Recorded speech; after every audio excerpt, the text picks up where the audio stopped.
हिमाचल प्रदेश में कांग्रेस पार्टी की सरकार को 2.5 साल का कार्यकाल हो गया और 2.5 साल के कार्यकाल में हिमाचल हर क्षेत्र में बहुत बड़ी एक मैं कह सकता हूं कि पिछड़ता जा रहा है, इस तरह से पिछड़ता जा रहा है और उस सारी चीज़ के कारण पूरा हिमाचल प्रदेश आज एक बहुत गंभीर निराशा के दौर में है। अगर निराशा के दौर में अगर हम बात करते हैं तो उसमें प्रमुख रूप से मैं समझता हूं कि एक सबसे बड़ी गारंटी कांग्रेस पार्टी ने हिमाचल प्रदेश में चुनाव आने से पहले दी थी कि हिमाचल प्रदेश के नौजवानों के लिए हम रोज़गार देंगे, नौकरियां देंगे और नौकरियों का जिक्र गारंटी पत्र में उन्होंने किया था कि 5 लाख नौकरियां 5 साल में, 1 साल में 1 लाख नौकरियां, कैबिनेट की पहली बैठक में 1 लाख नौकरियां निकाल दी जाएंगी। इन सारी बातों का जिक्र मैं बहुत पहले भी कर चुका हूं, मैं उसमें डिटेल में नहीं जाना चाहता हूं। और नौकरियों का जिक्र इस प्रकार से करते थे कि नौकरियां, पक्की नौकरियां, 58 साल वाली नौकरियां, पेंशन वाली नौकरियां। लेकिन आज 2.5 साल का कार्यकाल बीतने के बावजूद भी हिमाचल प्रदेश का नौजवान उन कही हुई बातों को जो कांग्रेस ने चुनाव से पहले कही थी, एक बार नहीं अनेक बार जो है वर्तमान सरकार को स्मरण करवा रहा है। मैं इस बात को लेकर के जरूर कहना चाहूंगा कि हिमाचल प्रदेश में सरकार बनने के पश्चात लगातार कांग्रेस अपनी गारंटियों को जो वादे किए थे उनसे जो है मुकरने की शुरुआत की। जब हिमाचल प्रदेश की विधानसभा के अंदर भी मैंने इस प्रश्न को पूछा था कि आपने 5 लाख नौकरी का जिक्र किया है, तो मुख्यमंत्री जी ने विधानसभा के अंदर कहा था कि 5 लाख नौकरियों का जिक्र नहीं किया था, हमने रोजगार का जिक्र किया था। और जब मैंने वो गारंटी पत्र जो है वहां विधानसभा के सभा पटल पर रख दिया ऑथेंटिकेट करके, तो मैंने कहा कि हो सकता है मुझसे गलती हो जाए, तो ऐसी सूरत में जो विधानसभा के सम्मानीय अध्यक्ष हैं वो इसको पढ़ करके सुनाएं। और विधानसभा अध्यक्ष जिन्हें वो सारा सुनाया था पढ़ा करके, और जो पढ़ करके उन्हें सुनाया तो उन्होंने उस बार एक ही बात कही थी कि जो लिखा है वो यही लिखा है कि 5 साल में 5 लाख सरकारी नौकरियां दे दी जाएंगी, 1 साल में 1 लाख नौकरियां दे दी जाएंगी। लेकिन इस बात को लेकर के मैं हैरान हूं कि मंत्री का आंकड़ा कुछ आता है, मुख्यमंत्री का आंकड़ा कुछ आता है, उप मुख्यमंत्री का आंकड़ा कुछ आता है। अगर हकीकत बताऊं, मैं 2.5 साल के कार्यकाल में हिमाचल प्रदेश में नौकरियां मिली ही नहीं।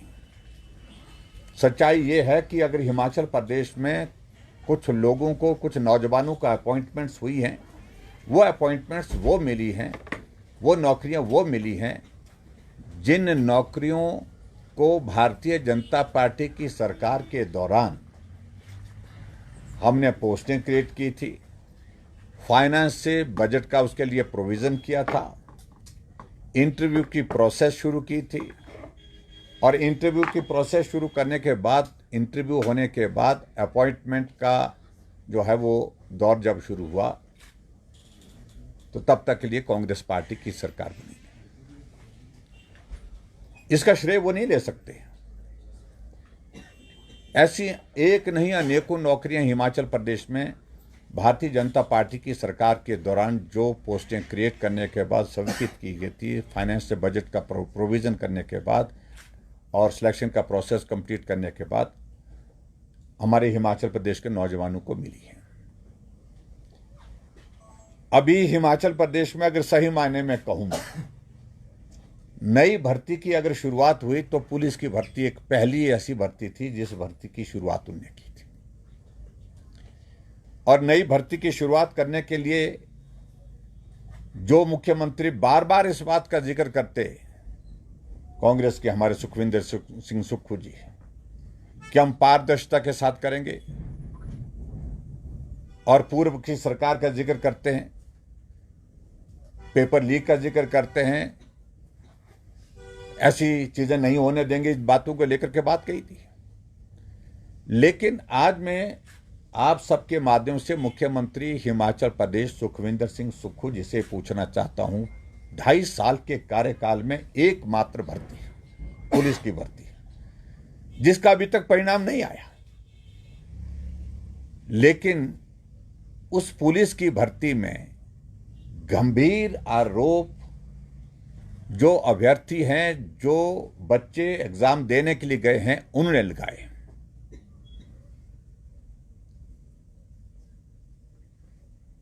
आरोप ऐसे नहीं है कि भी उन्होंने सिर्फ आरोप लगाने के लिए कोई गुमनाम चिट्ठी लिखी हो।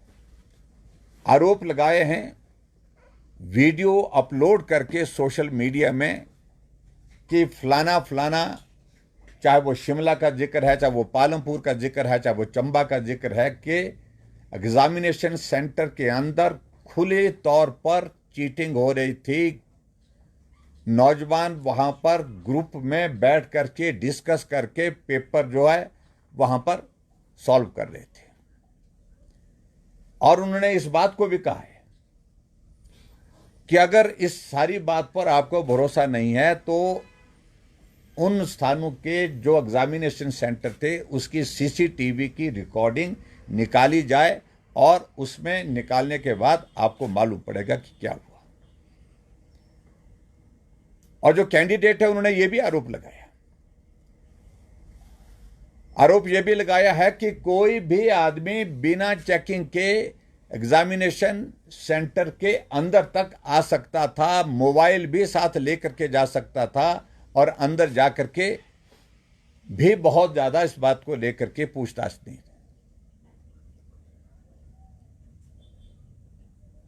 और इसका दूसरा पार्ट में अगर आपके ध्यान में लाओ, क्या यह सत्य नहीं है कि वहां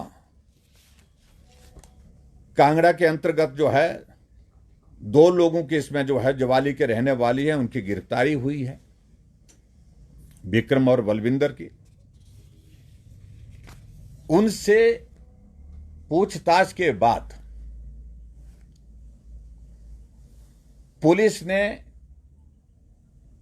क्या महसूस किया, क्या उसकी इन्वेस्टिगेशन की जो प्रक्रिया होने के बाद जो है उनसे पूछताछ में क्या निकला, यह सार्वजनिक होना चाहिए।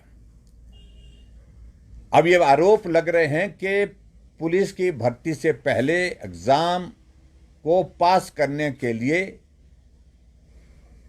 हरियाणा में, दिल्ली में कैंडिडेट्स को बुलाने की प्रक्रिया शुरू हुई, और लाखों रुपए ले करके इस भर्ती में उनको पास करने का वादा किया गया। वादा करने वाले कौन थे, और वादा करने के साथ साथ कौन वो अभ्यर्थी थे जिनको बुलाया गया था? मेरी जानकारी के मुताबिक 15-16 लोगों को इसमें इन्वेस्टिगेशन के लिए बुलाया गया है। लेकिन उसके बावजूद भी हिमाचल प्रदेश सरकार का दबाव लगातार इस बात के लिए है कि जो सीसीटीवी की जो रिकॉर्डिंग है उसको सार्वजनिक न, इस बात का दबाव जो है लगातार नीचे तक डाला गया है सरकार की ओर से पुलिस के अधिकारियों के ऊपर, और हम इस बात को देख रहे हैं।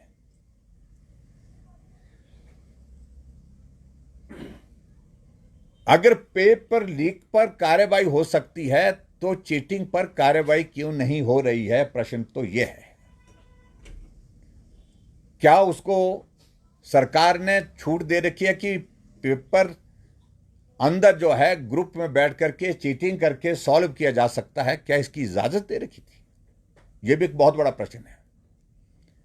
और जहां तक हमारी पुलिस भर्ती का अगर जिक्र करते हैं तो रात को मुझे मालूम पड़ा, और सुबह 8:30 बजे प्रेस कॉन्फ्रेंस करके सबसे पहले पेपर रद्द किया था, और पेपर रद्द करने के पश्चात एसआईटी कॉन्स्टिट्यूट की गई थी, और एसआईटी कॉन्स्टिट्यूट करने के लिए हमने उसी दिन जो घोषणा की उसके बाद हमको लगा कि पुलिस डिपार्टमेंट पुलिस के इस पेपर को कंडक्ट कर रहा है, इस एग्जाम को कंडक्ट कर रहा है, ऐसी सूरत में फिर इन्वेस्टिगेशन पर प्रश्न चिन्ह खड़ा होगा। तुरंत हमने उसके तुरंत बाद फैसला लिया कि हिमाचल प्रदेश पुलिस जो एसआईटी है, इन्वेस्टिगेशन में वो भी मदद करे, लेकिन सारी की सारी जांच हमने सीबीआई को सौंपी थी। इसको कहते हैं कि सरकार उस बात को सुनिश्चित किया, सीबीआई की जांच, पेपर नए सिरे से, लेकिन यहां जांच का दायरा हम जो है बढ़ा करके हम इसको देख रहे हैं। लेकिन मैं प्रश्न खड़ा करता हूं, अगर बिमल नेगी के मामले में जो बात आ रही है, जिसको मुख्यमंत्री ने भी एक तरह से स्वीकार किया है कि पेन ड्राइव मिला था, उसको फॉर्मेट किया था और फॉर्मेट करने के बाद उसको रिट्रीव कर दिया गया, तो संभावनाएं इस बात से भी मना नहीं की जा रही है कि हिमाचल प्रदेश में जो एग्जाम कंडक्ट किया गया है पुलिस का, उसमें जो सीसीटीवी की जो रिकॉर्डिंग है, उस रिकॉर्डिंग को भी बर्बाद कर सकते हैं, उसको भी मिटा कर सकते हैं, सबूत को नष्ट किया जा सकता है। ये आशंका भी हिमाचल प्रदेश के नौजवान जिनने पुलिस की इस भर्ती में एक कैंडिडेट होने के नाते एग्जाम दिया है, उनकी भी आशंका है और पूरे प्रदेश की भी आशंका है। लेकिन प्रश्न पैदा होता है कि आखिरकार इतना गंभीर आरोप, नौजवान जो है सोशल मीडिया में अपना वीडियो अपलोड लगाने के बावजूद अपनी बात कह रहे हैं, लेकिन उसके विपरीत आप देखिए, सरकार की ओर से ना कोई टिप्पणी आई है, सरकार की ओर से ना कोई इस बात को लेकर के कोई जानकारी सार्वजनिक की गई है, और सरकार की ओर से अभी तक इस सारे मामले में कार्रवाई क्या हो रही है, इस बात को लेकर के बिल्कुल चुप्पी साधी हुई है। अब तो प्रश्न ये भी हो रहा है, पेपर लीक और चीटिंग में हिमाचल प्रदेश सरकार अब डिफरेंस जो है वो जो है हमको बताए तो सही। आखिरकार तरीका गैर कानूनी वो भी था और तरीका गैर कानूनी ये भी है। क्या आप इस गैर कानूनी तरीके से जो चीटिंग अगर हॉल के अंदर जिसके आरोप, गंभीर आरोप बार बार और लगातार लग रहे हैं, उसको आप अनुमति दे दी है कि वो गैर कानूनी नहीं है? इस बात को लेकर के प्रदेश सरकार स्पष्ट तो करे, लेकिन स्पष्ट करने की स्थिति नहीं बन पा रही है। इसलिए हम सरकार के ऊपर इस आरोप जो जिसको हमने नहीं, हमसे पहले उन नौजवानों ने लगाया है, जिन नौजवानों ने पुलिस की भर्ती में भाग लिया है, इस आरोप की पुष्टि होती दिख रही है। और सरकार इस बार सारे मामले को लेकर के गंभीर नहीं दिख रही है, और हम ये कह रहे हैं कि इस सारे मामले की जांच जो सरकार जिस तरह से इसको रफा दफा करने की कोशिश कर रही है, उसमें जो तथ्य हैं उन तथ्य को सार्वजनिक करे। और सही बात तो यह है कि आवश्यकता तो इस सारे पेपर को नए सिरे से कराने की मांग उठ रही है, क्योंकि अगर चीटिंग हुई है तो वो गलत हुई है। और ये आरोप जो है, एकमात्र भर्ती जो हिमाचल प्रदेश में 2.5 साल के कार्यकाल के बाद कांग्रेस ने की पहली भर्ती, उसमें लग गया। हमारे दौरान हिमाचल प्रदेश में लगभग 60,000 नौकरियां हमने, सरकारी नौकरियां जो है हिमाचल प्रदेश में विभिन्न भर्तियों के माध्यम से दी हैं 5 साल के कार्यकाल में।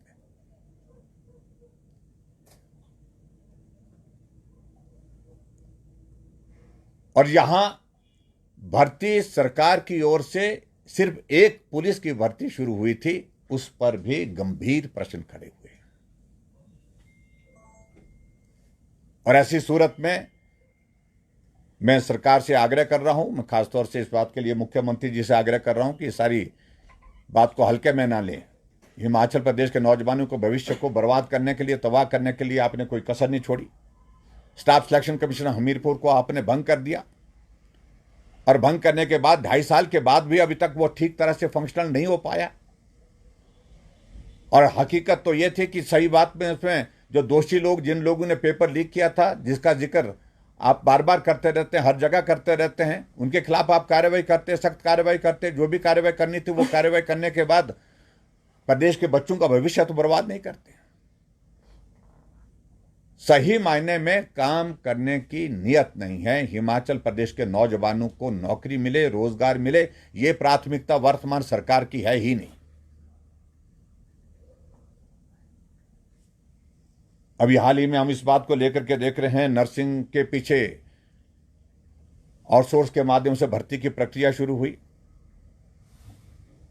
उसमें भी गंभीर मामले ध्यान में आया कि भर्ती के लिए जो इन्होंने जो ठेका दे रखा है, ठेका ही मैं कह सकता हूं, कांग्रेस पार्टी ने भर्ती का ठेका दे रखा है आउटसोर्स एजेंसीज को, और आउटसोर्स एजेंसी सारी की सारी इनके नेताओं की है। कांग्रेस पार्टी के पदाधिकारी हैं, कांग्रेस पार्टी के नेता हैं। उसमें हमारे विधानसभा क्षेत्र से भी एक नेता है जिसको, जो उनके बहुत नजदीक बनते हैं, लेकिन उनको भी एक एजेंसी बना करके आप भर्ती करो, कई जिले की एनटीटी की भर्ती उनको भी दी गई है। क्या यह सत्य नहीं है कि गंभीर आरोप लगे गए, भर्ती से पहले पैसे मांगे गए? और आज के इस दौर में भी वो सारी चीजें चली हुई हैं, लेकिन उसके बावजूद सरकार इन सारी बातों को इतना हल्के में लेती है। और एक वीडियो आपने देखा होगा कि भर्ती का प्रक्रिया का जो एक सेंटर जहां पर इंटरव्यू हो रहे थे, वहां का दरवाजा आने का अलग से है, लेकिन बैक डोर से एक दरवाजा खोल करके वहां से भर्ती की एंट्री की जा रही है। यह गंभीर आरोप हिमाचल प्रदेश की वर्तमान सुखू सरकार के ऊपर है, जिन्होंने हिमाचल प्रदेश के नौजवानों के ऊपर यह बहुत बड़ा अन्याय किया है, उनके साथ बहुत बड़ा अन्याय किया है। एक तो स्टाफ सिलेक्शन कमीशन हमीरपुर को भंग करके 2.5 साल तक उसमें से कोई भर्ती नहीं हो पाई, और दूसरी हिमाचल प्रदेश में भर्ती की प्रक्रिया पर पूरी तरह से रोक लगा दी आपने। और भर्ती की प्रक्रिया रोक लगाने के साथ साथ में आपने एकमात्र भर्ती की, उस पर भी पुलिस की भर्ती में गंभीर आरोप हैं। और जो हमको जानकारी मिल रही है कि जो ट्रांजैक्शन इसमें हुई है वो लाखों रुपए की हुई है। जो 35 लाख से ऊपर के जो है वो पैसा जो है उसमें, जो ये पेपर पास करने वाले, इनके कहने पर जो है वो अलग अलग तरीके से कहाँ वो पैसा दिया गया, किससे लिया गया, इन सारी चीज़ों को लेकर के बातें आ रही हैं। और इसके अलावा मैं यही कहूँगा कि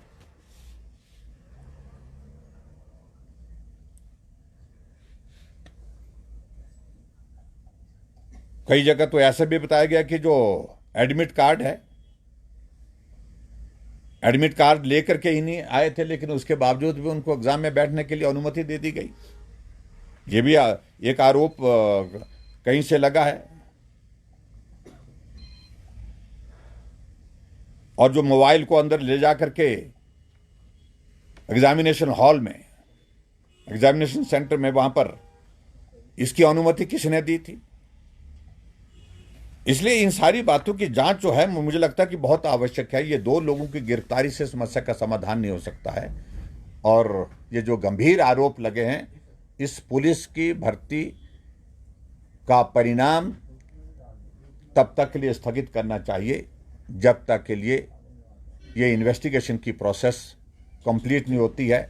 और ये इन्वेस्टिगेशन की प्रोसेस बहुत जल्दी पूरी होनी चाहिए ताकि बच्चों को न्याय मिल सके। जांच किससे करवाने की आप मांग करें? क्योंकि अभी मैं तो इस बात को लेकर के, ये मामला तो इस प्रकार का है, अभी 1 सेंटर या 2 सेंटर पर जब प्रश्न खड़ा हो गया सारी भर्ती पर, तो ये जांच पूरे प्रदेश के स्तर पर होनी चाहिए। एटलीस्ट एसआईटी तो कॉन्स्टिट्यूट होनी ही चाहिए। और एसआईटी कॉन्स्टिट्यूट करने के, अगर आपको लगता है कि सारे मामले को लेकर के गंभीर विषय है, तो इसमें तुरंत जो है मुझे लगता है कि इस भर्ती की प्रक्रिया को रोक करके इस जांच को तुरंत कुछ दिनों में ही पूरा करने के पश्चात जो है निर्णय लिया जाए, और आवश्यक हो तो सीबीआई की जांच भी करने की इसमें हम मांग करते हैं। सर, आपने कहा ट्रांजैक्शन हुई है, किसके नाम से हुई है और किसको हुई है? देखो, ये जो दो लोग पकड़े गए हैं, उन्होंने कहा है कि पैसे लिए हैं। जो जानकारी हमको मिली है, जो सोर्सेज से जो जानकारी मिली है, कि उनने एक्सेप्ट किया है। उन्होंने कहा कि हमने कहा तब कि हम आपको पास कर देंगे, और ऐसी सूरत में ये जांच का विषय है निश्चित रूप से कि पैसा कहाँ से लिया, किसने लिया, कितना लिया। इन सारी बातों को लेकर के जो जांच का मैं जिक्र कर रहा हूँ, उसके माध्यम से सारी चीजें स्पष्ट आनी चाहिए, बाहर आनी चाहिए। सर, रेरा के अध्यक्षों में सदस्यों की नियुक्ति को लेकर उच्च न्यायालय ने आज कहा है कि बुधवार तक हो जानी चाहिए। साथ ही सरकार को जनहित याचिका में नियुक्ति लटकाने को लेकर 5 लाख की कॉस्ट लगाई है, क्या कहेंगे? देखिए, टोटल एक्सपोज हो गई है हिमाचल प्रदेश की सरकार। पारदर्शिता कहीं भी नहीं है। चाहे वो रेरा के चेयरमैन के संबंध में, जब चीफ जस्टिस ने जो अपनी सिलेक्शन की जो प्रोसेस होती है उसको कंप्लीट करने के बाद गवर्नमेंट को सारी प्रक्रिया के अनुसार कागज़ भेज दिए हैं, अपना रिपोर्ट भेज दिया है इवैल्यूएशन का, उसके पश्चात रेरा के चेयरमैन का फैसला नहीं करना सीधी बात है कि सरकार चीफ जस्टिस के उस फैसले से लगता है हट करके कुछ सोच रही है। अगर हट करके सोच रही है तो इस सारी बात का एक ही संदेश जाता है कि चाहे वो पुलिस की भर्ती है, चाहे वो एनटीटी की भर्ती है, चाहे वो नर्सों की भर्ती जो एजेंसीज कांग्रेस के नेताओं के पास है, जो आउटसोर्स की एजेंसीज, कहीं भी पारदर्शिता नहीं है। जब चीफ जस्टिस के अपॉइंटमेंट के उस प्रोसेस को फॉलो करने के बाद गवर्नमेंट को रिकमेंडेशन उनने भेजी है, उसको ही स्वीकार करने के लिए वर्तमान सरकार तैयार नहीं है, तो कोई भी भर्ती हिमाचल प्रदेश में निष्पक्ष और पारदर्शिता के साथ नहीं हो सकती है। और जो आज जो कोर्ट ने ऑब्जर्व किया है, उस पर जो टिप्पणी की है, मुझे जानकारी मिली है शायद 5 लाख रुपए का उनने कॉस्ट भी उसमें डाली है। ये शर्म से डूब मरने की बात है सरकार के लिए। मुझे नहीं लगता कि इतना बड़ा अमाउंट की तो बात छोड़िए, इस प्रकार की टिप्पणी के साथ ऐसा सरकार की कार्यप्रणाली पर टिप्पणी करते हुए इस प्रकार की फाइन पहले हुई हो। और दूसरी बात, और सारी चीजें जो यहां से रेरा का ऑफिस शिफ्ट करने की बात कही गई है धर्मशाला के लिए, और धर्मशाला के लिए रेरा का ऑफिस, और उसके बाद जो ट्रिब्यूनल का स्थान भी शायद मुझे लगता है कि यहाँ से बदलने की बात आ रही है। उन सारी चीज़ों को लेकर के सरकार की मंशा क्या है, ये बहुत बड़े प्रश्न खड़े कर रहे हैं। जानबूझ करके केस को मतलब जवाब को लटकाया जाए, डिले किया जाए, ये उनकी एक सोच है, जिस बात को लेकर के मुझे लगता है कि माननीय उच्च न्यायालय ने आज जो है वो अपनी टिप्पणी की है। सर, आपको क्या लगता है कि लंबे समय से हम देख रहे हैं कि क्या कोई भर्ती माफिया जो अंतर्राज्यीय स्तर पर जो है एक्टिव है, कोई ऐसा गिरोह है, क्या सरकार के संरक्षण में ये सब होता है और लंबे समय से ये माफिया पूरी तरह से एक्टिव है? देखिए, मैं इस बात को बड़ा स्पष्ट कहना चाहता हूं, संरक्षण प्राप्त हो चाहे ना हो, पहली बात है अगर इस प्रकार से प्रश्न खड़े होते हैं तो आत्मविलोकन के लिए, अवलोकन के लिए सरकार को अपने आप फैसला लेना चाहिए। मैं कह रहा हूं कि हमने सीबीआई की जांच की पुलिस की भर्ती में, और शेड्यूल जो पीरियड था, जिस पीरियड के अंतर्गत वो हमने भर्ती की प्रक्रिया करनी थी, उसकी प्रक्रिया शुरू करके उसको भी भर्ती का उसको पूरा किया हमने बिना किसी प्रश्न के। और जो सीबीआई की हमने जांच उस वक्त शुरू की थी, राष्ट्रीय स्तर पर जो ऐसे गिरोह हैं जो पेपर लीक करने में और इस प्रकार की जो परीक्षाएं होती है उसमें अपना धंधा चलाने के लिए जो काम करते हैं वो उनको एक्सपोज किया था। आपकी जानकारी के लिए हिमाचल प्रदेश की उस सीबीआई की जांच के माध्यम से हिमाचल के बाहर दूसरे राज्यों के पेपर से जुड़े हुए तार भी निकले उसमें। राजस्थान जहां कांग्रेस की गवर्नमेंट थी वहां 19 भर्तियां जहां पेपर लीक हुए थे उनके साथ भी उनके कनेक्शन निकले थे। और स्वाभाविक रूप से जो गलत काम करते हैं उनके खिलाफ कार्रवाई होनी चाहिए। संरक्षण प्राप्त है चाहे नहीं है, गलत काम करते हैं इतना ही पर्याप्त है मुझे लगता है। लेकिन फिर भी जो यहां हिमाचल प्रदेश में पुलिस की भर्ती में जो गड़बड़ी हुई है उसको दबाने की आवश्यकता क्यों महसूस हो रही है? एनटीटी की भर्ती के लिए मैं इस बात को लेकर के श्रेय लेने की कोशिश कर रही है अपने लोगों को। 10,000 रुपए केंद्र सरकार एनटीटी के एक कैंडिडेट के लिए दे रही है। केंद्र सरकार का बजट प्रोविजन है उसमें। प्रदेश सरकार किस बात का श्रेय ले रही है? लेकिन भर्ती में उनके ठेकेदारों को, उनके जो आउटसोर्स एजेंसी जो बनाई गई है, जो धड़ाधड़ रजिस्टर की गई है, एक नहीं मैं 20 आदमी के नाम बता सकता हूं आपको जो किन किन नेताओं के नाम पर, किन किन नेताओं के रिश्तेदार के नाम पर है। उनको बेनिफिट देने के लिए 10,000 की अमाउंट जो है वो सेंट्रल गवर्नमेंट देगा, लेकिन उसके बावजूद उन अभ्यर्थियों को उसमें से मात्र 6,000 बाकी जो है वो एजेंसी को जाएगा। ये सब करने की आवश्यकता है क्या? क्या हिमाचल प्रदेश भर्ती की प्रक्रिया को और माध्यम से नहीं कर सकती? आउटसोर्स ही एकमात्र जरिया रह गया। आउटसोर्स इसलिए रह गया क्योंकि वो सीधा सीधा अपने लोगों को लाभ देना, अपने लोगों को काम देने का एक रास्ता निकाला है, और जिसमें मन चाहे तरीके से कांग्रेस के लोग अपनी मेरिट सूची, अपनी लिस्ट बना करके तैयार कर रहे हैं। कांग्रेस के लेटर पैड पर चिट्ठियां जा करके इस सारी बात के लिए प्रयत्न कर रहे हैं, प्रयास कर रहे हैं। ये मैं आप सबके बीच में कहना चाहता हूँ। सर, एक मंत्री भी इस्तीफा देने वाले थे 2 दिन पहले, और ट्रांसफर माफिया की उन्होंने बात कही है। ट्रांसफर माफिया काम कर रहा है शिक्षा विभाग और स्वास्थ्य विभाग में, ये कितने गंभीर मानते हैं? देखिए, मैं एक बात बड़ा साफ कहना चाह रहा हूं कि हिमाचल प्रदेश में सरकार नाम की कोई चीज है ही नहीं। 1 साल हिमाचल प्रदेश में सरकार का हुआ था, तब पॉलिटिकल टर्मोइल हुआ हिमाचल प्रदेश में। बहुमत होने के बावजूद राज्यसभा की सीट वो हारे। 6 कांग्रेस के विधायक बागी होकर के निकल गए। 3 निर्दलीय विधायकों का समर्थन था, वो भी नेतृत्व के खिलाफ। बगावत नेतृत्व के खिलाफ थी, नेतृत्व के खिलाफ बगावत से बाहर निकल गए। और उसके पश्चात उस वक्त भी हिमाचल प्रदेश की सरकार में जो सबसे छोटी उम्र के मंत्री हैं, उन्होंने यहीं पर ही विधानसभा के परिसर में प्रेस कॉन्फ्रेंस करके अपना त्याग पत्र देने की घोषणा की थी। और 2.5 साल के बाद इसी कांग्रेस की सुक्खू सरकार में हिमाचल प्रदेश के सबसे वरिष्ठ मंत्री अपने पद से त्यागपत्र देने की बात कह रहे हैं। ये भले ही अलग बात है कि उनके बेटे ने अनाउंस किया, पिता का त्यागपत्र बेटे ने अनाउंस किया, और पिता के ऊपर दबाव आने के बाद उन्होंने कहा कि चलो कोई बात नहीं है, कुछ शिकवे शिकायत थे हमारे, कुछ मसले थे जिन मसलों को लेकर के अब हमने सुलटा दिया है, और मंत्रिमंडल से त्यागपत्र नहीं दिया। लेकिन बेटे ने टिप्पणी करके सोशल मीडिया में डाला कि आप जो है कुर्सी का आनंद लेते रहो। पिता के बारे में आप सोशल मीडिया में पुत्र ने डाला हुआ है, जो मेरी जानकारी के मुताबिक।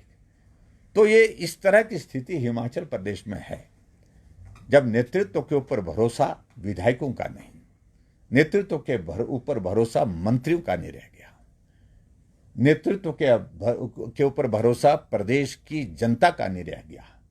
तो मुझे लगता है कि ऐसी सूरत में इस पद पर रहने का कोई औचित्य नहीं बनता है। नैतिकता बनती है मुख्यमंत्री को ऐसे गंभीर आरोप जो लग रहे हैं सरकार के ऊपर, उनके साथियों के ऊपर, ऐसी सूरत में विचार करना चाहिए, त्यागपत्र देना चाहिए, छोड़ देना चाहिए। तो जिस तरह से केंद्र से प्रदेश को 2000 करोड़ आपदा के समय में नुकसान के लिए दिया गया है, सरकार कह रही है वो उनके मुंह में जीरे के समान है, और नेता प्रतिपक्ष और बाकी सांसदों ने भी वहां पर आवाज़ नहीं उठाई, इसलिए खामियाजा जनता को भुगतना पड़ा। देखिए, मैं इस बात को लेकर के बड़ा विस्तार से पहले भी बातचीत कर चुका हूँ। ये आदत है हिमाचल प्रदेश में कांग्रेस के नेताओं की, खासतौर से सुखविंदर सिंह सुक्खू और इनके मंत्रियों की, कि रोना तो रोते हैं, लेकिन जब मदद आती है तो उसके लिए धन्यवाद करने का शब्द इनके पास उपलब्ध नहीं होता है। अगर हिमाचल प्रदेश में आज डेवलपमेंट के काम चल रहे हैं तो इस वजह से चल रहे हैं कि केंद्र सरकार की मदद मिल रही है। अगर सड़कों का निर्माण हो रहा है तो पीएमजीएसवाई का पैसा आ रहा है, नाबार्ड का पैसा आ रहा है, वर्ल्ड बैंक का पैसा आ रहा है, सीआरएफ का पैसा आ रहा है। अन्यथा 1 मीटर भी सड़क बनाने की स्थिति हिमाचल प्रदेश में वर्तमान सरकार की नहीं है। अगर पेयजल योजना चल रही है, सारा का सारा पैसा केंद्र की जल शक्ति विभाग की ओर से, केंद्र सरकार की ओर से आ रहा है, टोटल, जिसको मैं कह सकता हूं। अपने बजट प्रोविजन में तो कटौती है, पीडब्ल्यू में, आईपीएच में और सारे डिपार्टमेंट में कटौती है। और ऐसे में अभी हिमाचल प्रदेश के लिए जो 2006 करोड़ रुपए एनडीआरएफ के दिया गया है, ये पैसा वो पैसा है जो ओवर एंड अबव दिया गया है, जो हिमाचल प्रदेश में जो डैमेजेस हुए थे बाढ़ और बरसात के कारण, उसके बाद जो उनका क्लेम था, उस क्लेम के अगेंस्ट ये पैसा दिया गया है। और ये भी मैं आपको बताना चाह रहा हूं, इससे पहले 2000 करोड़ के लगभग पहले हिमाचल प्रदेश की सरकार को केंद्र दे चुका है। अगर इन दोनों को मिलाया जाए, 2000 करोड़ पहले का, 2000 करोड़ रुपए ये, तो 4000 करोड़ रुपए आपको मिल गया। उसके बावजूद भी शर्म नाम की कोई चीज नहीं है कि 4000 करोड़ रुपए आपको केंद्र सरकार की ओर से हिमाचल प्रदेश में उन लोगों की मदद के लिए मिला है जिनका घर चला गया, जिनका घर रहने के लायक नहीं रहा, जिनका नुकसान हुआ है। और मैं इस बात को लेकर के कहता हूं कि हिमाचल प्रदेश में कांग्रेस ने जो पात्र व्यक्ति थे, जिनके घर उजड़ गए, जिनका घर बह गया, उनको अभी तक जो है राहत नहीं मिल पाई है। सब लोगों को राहत नहीं मिला, कुछ लोगों को, चुनिंदा लोगों को, प्रभावशाली लोगों को, जिनका कांग्रेस के लेटर पैड पर जो है चिट्ठी डाल करके, प्रस्ताव डाल करके उनको कुछ को मिला होगा, लेकिन आम जन जिनका घर बर्बाद हुआ बरसात के कारण, बाढ़ के कारण, उनको अभी तक भी इंतजार है। आप मेरे विधानसभा क्षेत्र में चलिए, मैं आपको बताऊं, उस इलाके को मैं जाऊंगा तो आप हमारे साथ में अगर चलेंगे, मीडिया के लोग चलेंगे, तो आप हाथ खड़ा करके लोगों को पूछना, मैं चुप बैठा रहूंगा, मैं दूर जाऊंगा, आप अपने अकेले जाइए। 90% लोग जो प्रभावी हुए हैं उनको पैसा नहीं मिला अभी तक। चुने हुए कुछ चुनिंदा लोगों को कुछ लाभ मिला है, और चुनिंदा लोगों को लाभ तो कुछ लोगों को ऐसा मिला है जिनका कोई नुकसान नहीं हुआ है।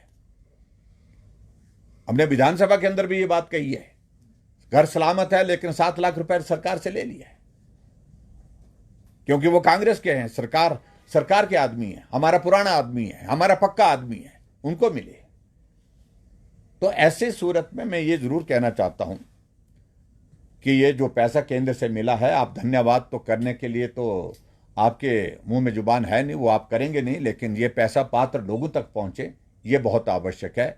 और आदरणीय प्रधानमंत्री नरेंद्र मोदी जी का, गृह मंत्री अमित शाह जी का जो एक हिमाचल प्रदेश के लिए एक भाव है कि नुकसान हुआ है गरीब लोगों का, उनकी मदद होनी चाहिए, उन्होंने अपनी ओर से ईमानदारी से वो मदद हिमाचल प्रदेश में सरकार को दी है। सरकार इस मदद को पात्र व्यक्ति तक पहुंचे, ये मेरा आग्रह है। अब भी क्या इसमें बंदर बांट की आपने पहले भी आरोप लगाए थे, बंदर बांट जांच की भी बात उस दौरान कही गई थी नरेंद्र मोदी के माध्यम से। अब तो बड़ी धनराशि आई है 2000 करोड़, तो क्या इस बात की गारंटी नहीं कि फिर से वही बंदर बांट होगी? निश्चित रूप से मुझे लगता है कि ये बिल्कुल वही होगा। निश्चित उसमें ईमानदारी का तो सवाल ही पैदा नहीं। वर्तमान सरकार में ईमानदारी जैसी चीज है ही नहीं, वो शब्द ही नहीं है इस वर्तमान सरकार का। ईमानदारी के साथ काम होगा इस बात की संभावना ही नहीं है, इस बात को मैं बड़ा साफ कह रहा हूं। और बंदर बांट होगी। 93,000 मकान हिमाचल प्रदेश में दिए गरीब लोगों के लिए, ताकि उनका आशियां बने और उनका घर बने। लेकिन किसको दिए जा रहे हैं? कुछ लोग पात्र व्यक्ति होंगे, लेकिन बहुत सारे लोग ऐसे हैं कि जो उनके हिसाब से, उनकी सुविधा के हिसाब से, उनकी पार्टी के हिसाब से वो पैसा बांटा जा रहा है, उनको घर दिया जा रहा है। Thank you please, thank you.